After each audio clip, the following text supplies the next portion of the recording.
জয় শ্রী রাধে।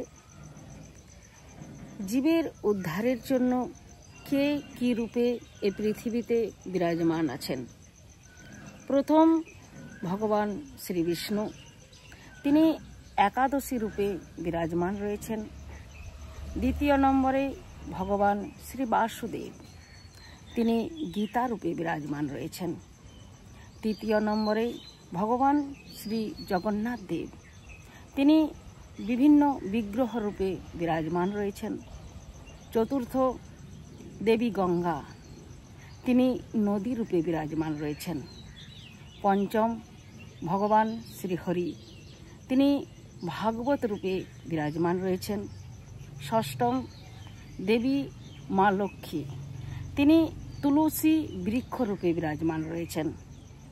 সপ্তম শ্রী বৃন্দাবন, 9টি দ্বীপে নবদ্বীপ রূপে বিরাজমান রয়েছেন।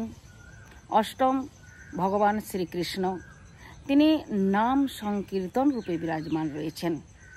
এবং নবমে গোলকধাম, তিনি বৃন্দাবন রূপে বিরাজমান রয়েছেন।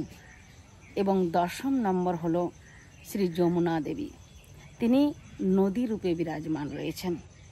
রাধে রাধে।